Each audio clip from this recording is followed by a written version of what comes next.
पुराने मगध राज्य में एक बहुत ही धनवान सेठ रहा करता था। उसके पास बहुत धन दौलत थी। एक दिन उसने हिसाब लगाया तो पाया कि उसके पास जितनी भी दौलत है यह तो केवल उसके बच्चे तक ही पर्याप्त होगी। वह सोच में पड़ गया कि उसके बच्चों के बच्चे और फिर उनके बाद आने वाली पीढ़ियों के लिए धन की व्यवस्था कैसे होगी। धन के अभाव में तो उनका जीवन बहुत मुश्किल हो जाएगा। इसी बात के बारे में सोच सोच कर वह बहुत चिंतित रहने लगा। लेकिन उन्हीं दिनों तथागत गौतम बुद्ध मगध राज्य में पधारे हुए थे। तभी उसे किसी ने बताया कि तुम गौतम बुद्ध के शरण में जाओ, वह तुम्हारी चिंताओं का समाधान अवश्य कर देंगे। वह इंसान गौतम बुद्ध के पास जाता है और कहता है, बुद्ध, मैं चाहता हूँ कि मेरे पास इतना धन हो कि मेरे बच्चे, उनके बाद उनके बच्चे और फिर उनके बाद उनके बच्चे, इसी तरह से अगले कई पीढ़ियां भी अगर मेरे धन का उपयोग करती रहे तो मेरा धन समाप्त ना हो। गौतम बुद्ध मुस्कुराए और बोले, बिल्कुल ऐसा ही होगा, लेकिन उससे पहले तुम इस नगर के बाहर वाली झोपड़ी में रहने वाले परिवार को एक दिन की खाने की सामग्री देकर आओ। यह सुन वह सेठ बहुत खुश हो गया और तुरंत ही एक दिन की खाने की सामग्री से भरा थैला लेकर नगर के बाहर वाली कुटिया में पहुंच गया। वह जैसे ही कुटिया के अंदर गया तो उसने देखा कि कुटिया के अंदर एक बूढ़ी सास और उसकी जवान बहू है। बूढ़ी औरत बैठकर ध्यान कर रही थी और उसकी बहू रसोई में खाना बना रही थी।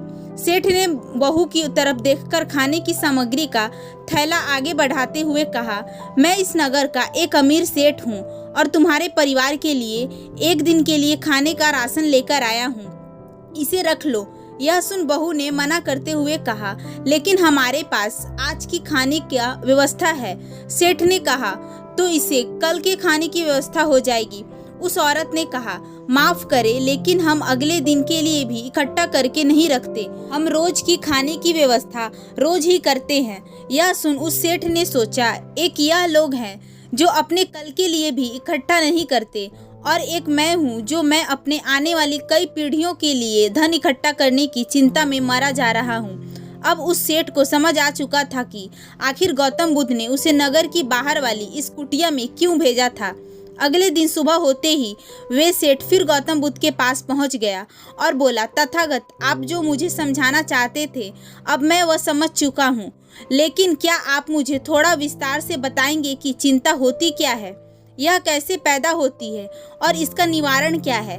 गौतम बुद्ध ने कहा, कल के लिए की जाने वाली चिंता हमारे कल को बदले या ना बदले, लेकिन वह हमारी आज की खुशी जरूर छीन लेती है। चिंता एक ऐसी मानसिक बीमारी है जो हमारे जीवन से हर तरह की खुशी छीन लेती है और इसे नीरस बना देती है।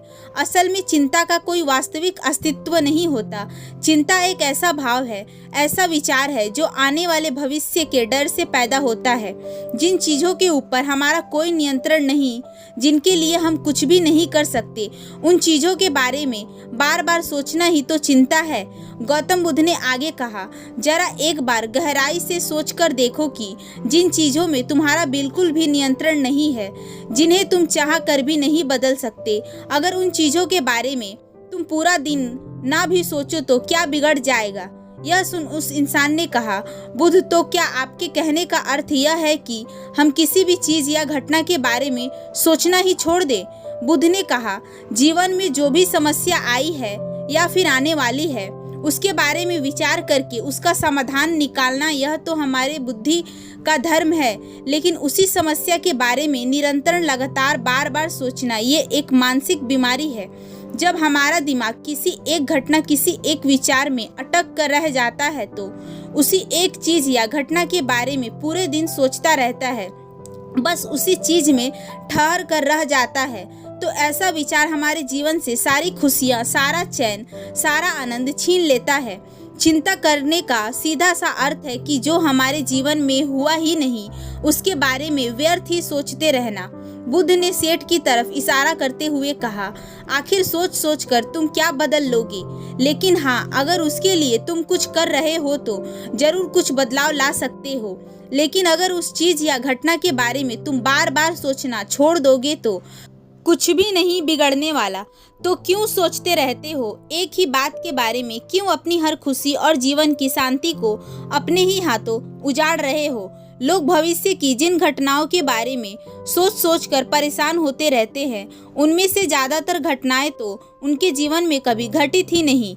चिंता करने से तुम्हारी आने वाली समस्याओं का समाधान नहीं होने वाला, लेकिन तुम्हारा आज का सुख चैन जरूर चला जाएगा। तुम एक बात का अनुभव करना कि चिंता से भरा एक घटना तुम्हें पूरे दिन की मेहनत से भी ज़्यादा थका देता है। असल में जब कोई अप्रिय घटना वास्तविक जीवन में घट भी जाती है तो वह हमें उतना दुख नहीं देती जितना हमने उसके बारे में मन में सोच सोच कर खुद को दुखी करते हैं। सेठ ने गौतम बुद्ध से पूछा, तथागत, तो फिर आपके अनुसार जीवन जीने का सही तरीका क्या है? बुद्ध ने कहा, बीते हुए कल का दूसरा नाम है पश्चाताप, उदासी, और भविष्य का दूसरा नाम है संघर्ष। अगर आज हमारे मन में कोई इच्छा है और वह पूरी नहीं होती तो मन भविष्य की योजनाएं बनाने लग जाता है। भविष्य में सारी इच्छाएं पूरी होगी ऐसा सोचने लगता है, लेकिन जीवन ना तो भविष्य में है और ना ही अतीत में। जीवन तो इस पल का नाम है, अर्थात इस पल का अनुभव ही जीवन का अनुभव है। और हम यह सब जानते हुए भी इस सत्य से अनजान बने रहते हैं। या तो हम बीते हुए समय में खोए रहते हैं या आने वाली समय को योजनाएं बनाते रहते हैं और हमारा जीवन बीत जाता है। सिर्फ एक सत्य अगर हम अपने अंदर उतार ले कि ना हम बीते हुए कल को बदल सकते हैं और ना ही हम आने वाली भविष्य को देख सकते हैं, हम तो केवल पूरे धैर्य और साहस के साथ भविष्य का स्वागत कर सकते हैं, उसे स्वीकार कर सकते हैं। तो क्या ऐसा करने से हमारे जीवन का हर क्षण जीवन से नहीं भर जाएगा?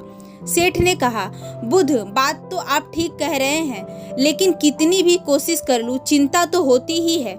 ज्यादा नहीं तो घर परिवार की चिंता तो रहती ही है। बुध ने कहा, चिंता होना तो स्वाभाविक है, लेकिन उस चिंता को चिंतन में बदलना हमारा काम है। चलो तुम्हें एक बात स्मरण करवाता हूँ जो तुम पहले ही जानते हो। तुम्हारे आने से पहले ही यह संसार था, ये समाज था, परिवार था, और जब तुम इस दुनिया से चले जाओगे तब भी यह सब कुछ रहेंगे। तुम्हारे आने और जाने से इसमें कुछ ज़्यादा बदलाव नहीं आया। वैसे भी तुम्हारे आने से पूर्व और जाने के बाद का समय तुम्हारे हाथ में है ही नहीं। तुम्हारे हाथ में है केवल वह समय जिसे तुम सभी जी रहे हो, वो समय जिसमें अभी मैं तुमसे बात कर रहा हूँ, तुम मुझे सुन रहे हो। बस यही तुम्हारे हाथ में है और हर बार तुम्हारे हाथ में बस इतना छोटा सा ही पल आता है और फिर वह हमेशा के लिए गायब हो जाता है। तो तुम इस पल का क्या करोगे? चिंता करके इसे बर्बाद करोगे?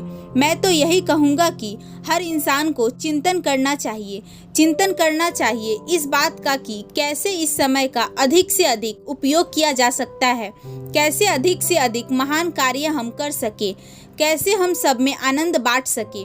ध्यान रखना कि चिंता इंसान को उसकी चिता तक ले जाती है और चिंतन उसके मन को कुंदन बना देता है।